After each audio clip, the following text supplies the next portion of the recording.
warms up a little bit. As soon as it hits in that, see that little, right there, we're live. All right. Good morning. Good morning. Henry McClure. Susan McClure. Susan, how long you been with Valley Park? I've been here at least 7 years, if not longer. So, what got you involved with Valley Park? Well, what got me involved in Valley Park is that's the first rental we bought in Topeka, and we got broken into at one point in time, and the president and the vice president were a husband and wife team that patrolled their neighborhood by did a lot of walking and stuff, and they stopped by when we were fixing up the damage that was done. All right, so you're the current president of the Valley Park NIA. Correct. All right. So, 7 years later, time's marched on. You want to move on. I'm moving on. I think that I've got some good people that are willing to step up, that live in the neighborhood and have for decades. So, I actually really enjoyed the tour, and I learned some stuff. And but one thing I want to talk about is the floodplain area. Okay. And so, what percentage of Valley Park sits in a floodplain? Approximately 74%, which is the boundaries of Valley Park are 21st Street, which is on the north boundary. We have Washburn Avenue, and then Shunga Drive's the south, and west is Randolph Avenue. Doesn't that seem excessive that 74% of a neighborhood's in a floodplain? It's not your typical NIA boundaries, I guess. Well, so what I'm trying to say is housing. The economics of a landlord, don't you have to have flood insurance? You have to have flood insurance if you are lending money from the bank. Okay. Otherwise, you do not. Otherwise, you just risk. But you're risking that capital. You're risking your capital if you do not have it. So, but the thing is there's a misnomer. Oftentimes, people think that they cannot. misnomer? Misnomer. Where's she? That you cannot build in a flood plain area, which in fact you really can. What do you got there? This is one page that I received from that I have from the Valley Park Neighborhood Improvement Association. Okay. Plan. We did a plan. We were given. Can I look at this? Certainly. And anyway, but you can build on floodways, and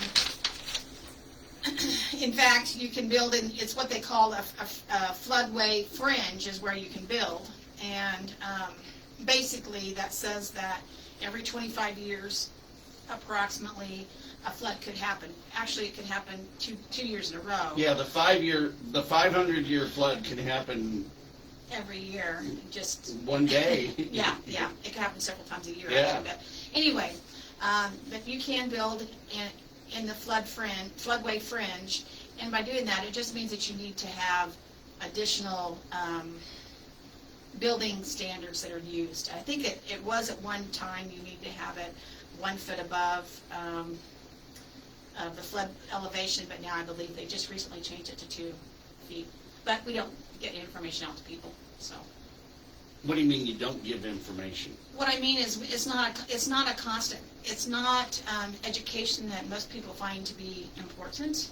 And I say most people, I mean the people who are taking our tax dollars and stuff don't seem to be concerned about making sure people get information on a regular basis of things that they might do if they were making some remodeling in their house, or perhaps wanting to build a garage or something. So you're going back to risking capital. Correct. Okay, so isn't that more the real estate agent's job?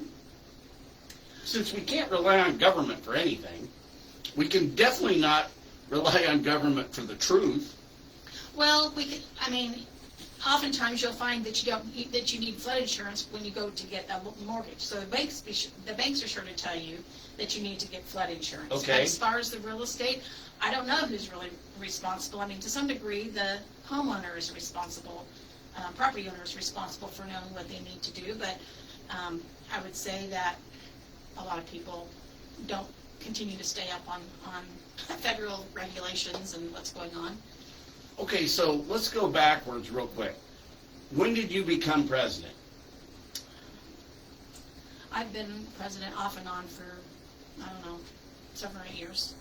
Okay, so what was the worst thing about being the president of the NIA? I wouldn't say it's the worst thing, but it is discouraging when you don't have a lot of participation. And that doesn't necessarily have to be in meetings. It could be their activities that we plan. Just getting out and making sure that neighbors know neighbors. That's very important. Okay. What?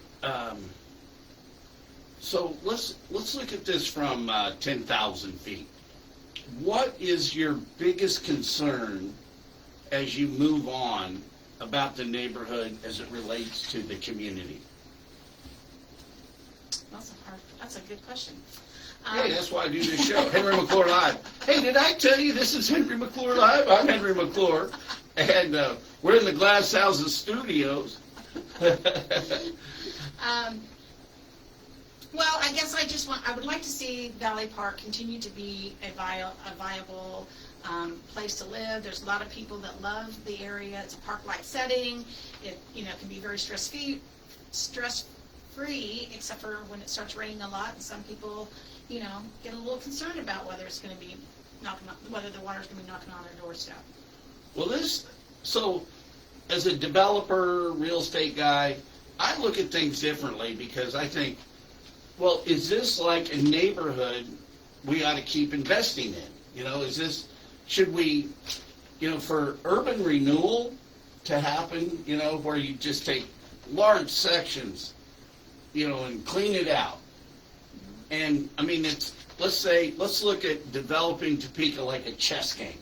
Well, we're talking, if you think of, I can't remember, Wheatland, Wheatfield, or what is it, on 29th and Fairlawn. That also flooded. That was also in floodway, and flooded at one point in time too. I remember going by there and seeing it. I don't remember Wheatfield ever flooding. Yeah, we stayed at a hotel one year. We were for New Year's Eve and stuff like that with a bunch of friends out of town because we were from out of town at the time. And then, so I kind of. Were you on the second level? I don't recall too long ago. Sorry, decades ago. But anyway, so I kind of knew the area, and but yeah, it had also flooded. So I lived right on the other side of the Shunga, contiguous to Wheatfield, except the Shunga. And I wasn't in the floodplain. My place was up high enough. Just like one little tip of my backyard over in that corner, but it didn't require me to have flood insurance. No one was in the floodplain until they had the flood in 2007. And the 2007 flood is when that severely impacted Valley Park. Yeah, here, can you step forward just a little? Yeah, thanks. I don't know. Here, I'll move that down a little bit. We're not like, I want to be equal. Well, anyway, I got to get my studio a little adjusted. Sorry for the distraction. So, the reason that all flooded, in my opinion, is due to all the runoff out in Lake Sherwood that wasn't managed appropriately. There's been lots of things that have been said. I don't know the facts. I'm not an investigator. So, all I know is that I've heard different things. Can I keep that? I don't know what is true. Of course, I've got plenty of those. Okay. But yes. So, all right, I digress, sorry. It's just like being on my show. Where I go from one thing to the other. But, so it's not attention deficit, it's being a mad scientist and trying to invent things. So what I'm worried about is all the area in the floodplain, and is it really worth, how could we develop the whole area from a community standpoint, or?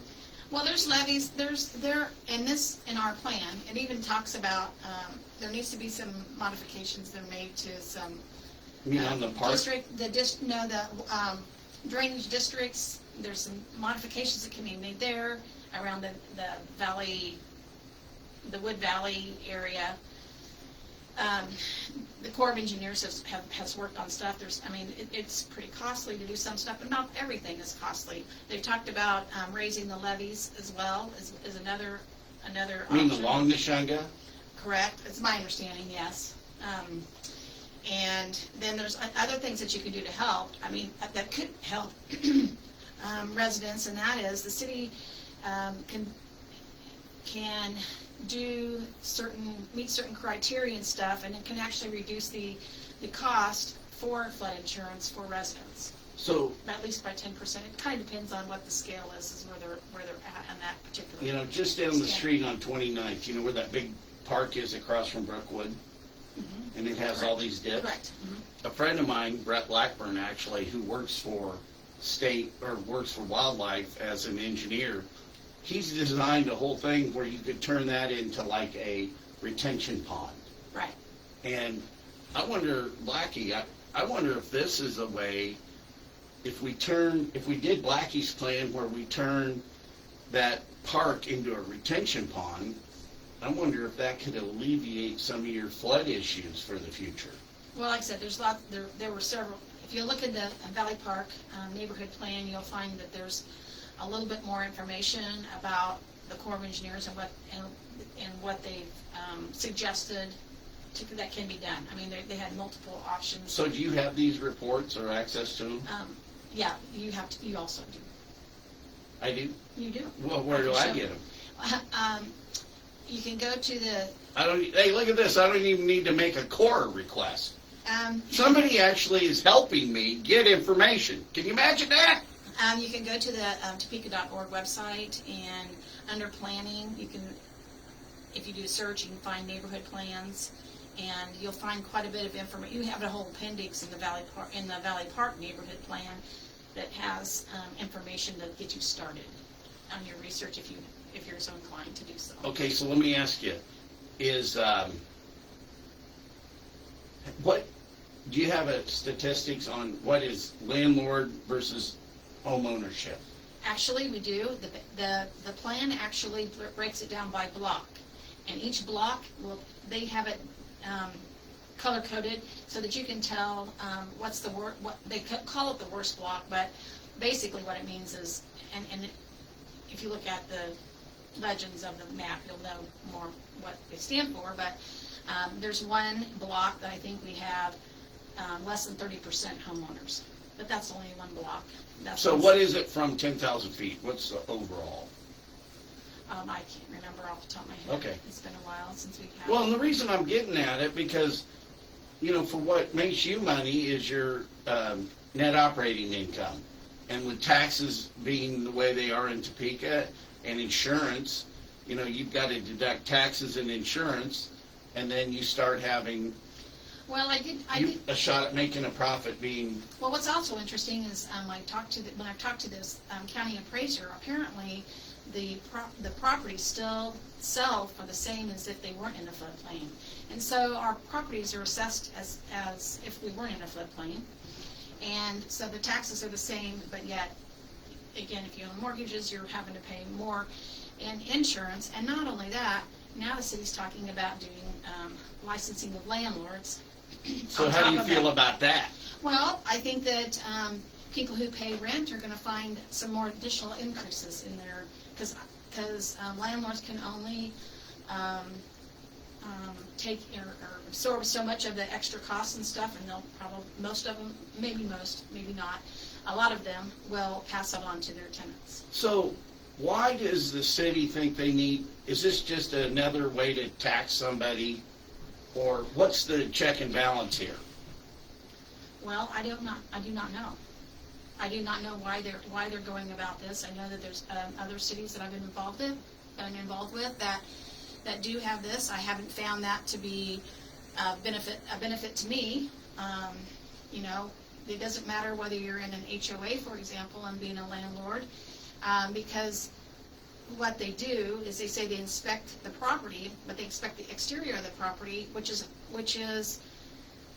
the responsibility of the HOA to maintain most of it, oftentimes. And so therefore, when you're actually making the landlord pay for something that they pay for already in their maintenance fees with their HOA. So, I mean, there's lots of different nuances to this. So have you been to, like, But they're going to talk about that October 14th where? at City Council, apparently. The licensing? Yes. It's a discussion on the agenda. All right. So, well, that gives us time to do some homework. But I mean, what I think they're doing is they're trying to be able to track down the absentee landlords. Well, I really don't think that's a problem. I mean, I can go and, I mean, you can go on the website, you can see who the owner is, you can see most of the time on the appraisals, and you can see where it goes. I mean, What are they going to do where the mailing if address they have is. the code problems? They're going to revoke their license? What's the deal? Yes, they'll revoke, like if they don't keep up their license, then they will fine them and. If you have and if you have drunk tenants, could you get a DUI in your house? They take away your license. All right, not funny. I'm sorry. A little funny. All right. Well, and I think that's part of the thing too, is sometimes, I mean, what are we really trying to do here? My concern is that sometimes tenants are struggling to make a life for themselves. Oh man, we all are in this town, the way they run things. And so sometimes they develop code violations themselves as far as things that are outside that shouldn't be outside, for example.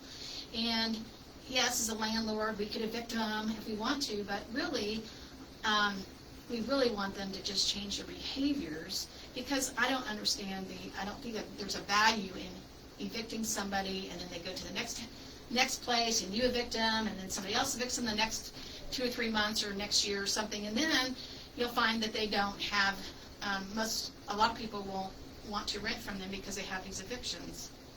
And so it's kind of a downhill spiral, and it doesn't. Then we have more homelessness, and of course maybe that's what we're wanting. Maybe we'll want more homelessness. Well, I don't think so. That's not what I was in the business for. I think I was trying to provide housing for people. the city. I mean, what the elected officials don't see or don't care about is we're taxing people out of their houses, and at the same time, we've got people coming to the government to say, we need to provide for the homeless. Yes, but No, I actually just got my speech better. I'm going to be announcing Project Otis today at City Council. Okay. Tune in tonight to City Council to public comment. I have 4 minutes to change the world. But think about it. What's the acronym for Otis? Okay, do you remember Mayberry? No. The show Mayberry, RFD, or Mayberry? No. Okay, there's a character. Well, I'll tell you off the air. Okay. That sounds good. But for you guys, well, I'll tell you. Stay tuned. No. So Otis was a character that he'd go out and get drunk and then just go check himself into jail. Oh, I see. Oh, okay. You know, he couldn't go home because, and actually what was really wild in that show, Otis was the only one married. So he couldn't go home to his wife hammered, so Otis would just go check himself into jail. But I'll tell you more about Project Otis off the air. Okay. But so we have a vicious circle of, and so. Well, I think the city's having trouble with their budget. I think they're having trouble with their expenditures first. Well, yeah, they shouldn't buy hotels. I agree. $72,000 a month, I guess we lose. Oh, but we're going to make it up in 35 years. That's what they say. I'll be around. What's that beeping noise? That's my car keys. Okay, I was wondering. This is like a suicide bomber showing up. Hey, we're going to get rid of Henry. Yeah, sure. All right, so we've talked a little bit about the past. So talk about recruitment. Hang on just a second. You're live on the Henry McClure Live Show. Good morning. Sorry I called this morning. I was indisposed of at the time. All right, so let me get off the air. I got some stuff to talk to you about. Robert's going to help with the Citizens Commission. And so you got a chance we could meet up over here at my office today? Possibly, yeah. What's your schedule like? Well, I've just got to be on the red couch with Melissa. I guess Melissa Bruner today around 3:30 or something like that, 4 o'clock. All right, yeah. Let me get some stuff situated around here, and I'll give you a shout back. All right, buddy. All right. Thanks, Robert. All right. Robert has taken a real interest in our Citizens Commission. And Robert has been very vocal down at the county commission. And the minute we start talking about the Citizens Commission, they pass Senate Bill 104 so fast. Senate bill? Senate Bill 104, where the county makes it optional Oh, to initiate the Citizens Commission that had been law for 5 years. Because these guys over here, they just do whatever they want, whenever they want. With what we've done, I'm sorry to digress, we have taken, we take no, we don't care in this community about the taxpayers and our voice. some of us are pretty vocal. Yeah, I know, but it's getting stuff done. Yes. So you've got some people that are going to be the president. Is there a? We have vice president, president, and treasurer. I'm still looking for a secretary. I've had people reach out to me and say that they're retiring, that they have, what can they do to help? And I usually give them about 5 or 6 things and don't hear from them. So this could be, if you own a piece of real estate in that area, could anybody that doesn't live there just say, hey, I want to help you out? Yes, it's certainly an open meeting. Anybody can come, anybody is welcome. We have reports from city staff with regard to code compliance and crimes report. That's, the basics. We have the treasurer's report and the minutes from the last meeting.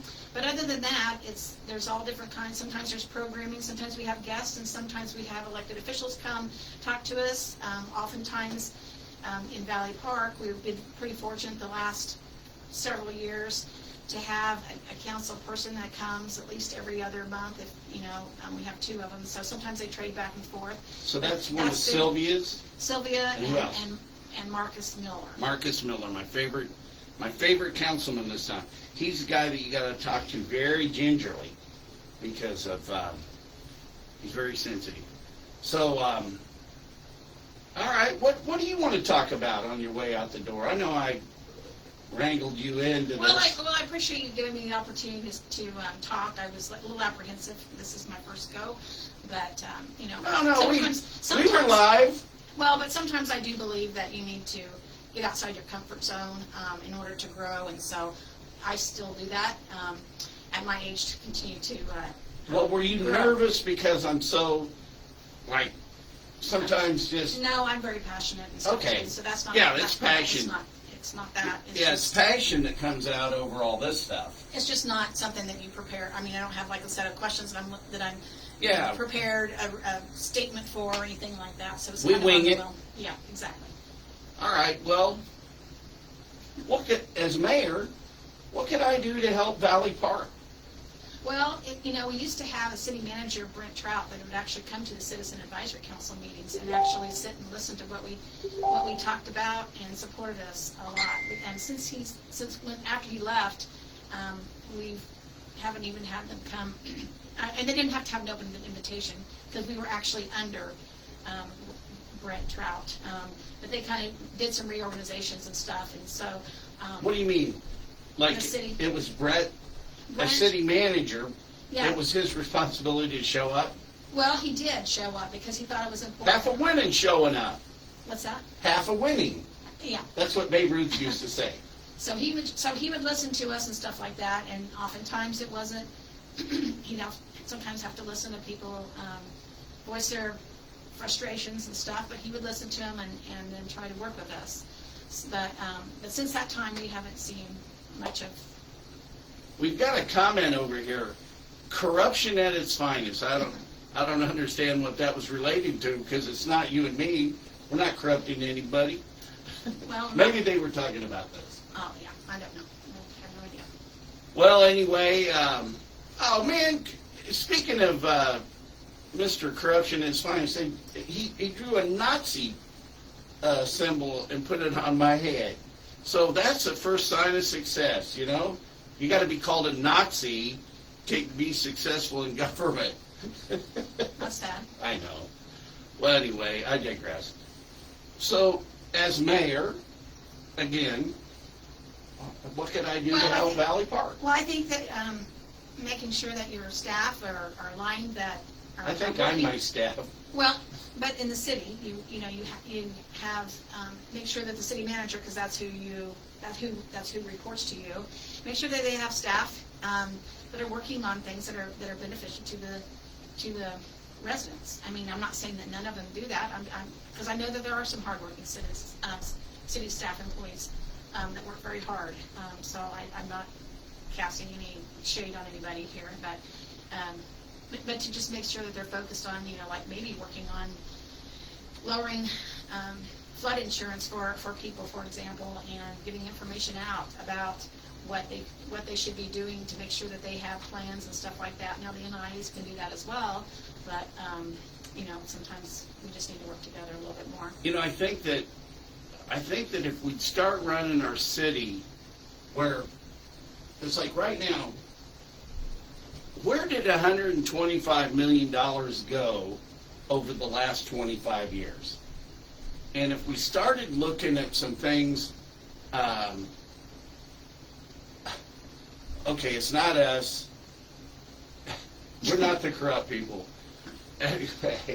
Anyway, if we started running things for the citizens, how could we make Topeka better that everybody benefits from? Because if we can trim the edge off your insurance costs, you've got a better chance of making a profit. If we can trim the edge off this insurance in Valley Park, all the homeowners have a better shot of being able to afford to live in their house. So, we got to start looking at things from 10,000 feet and not just. I'm gonna do a little show after Valley Park. I don't want to drag her into all this politics, but all right. Well, anything you want to wrap up? No, again, I just want to thank you for your time. Oh, all right. Well, it ain't over for me. I'll be now. You want to talk about real estate, or you want to just keep that private? You want to set? No. Okay. All right. Just trying to make a deal. All right. Hey, thank you for your time today. Thank you for coming into the Glass Houses studio. Henry McClure Live. I don't know what I'm getting myself into yet. What do you mean? Well, I don't. Hang on, we're still on the air.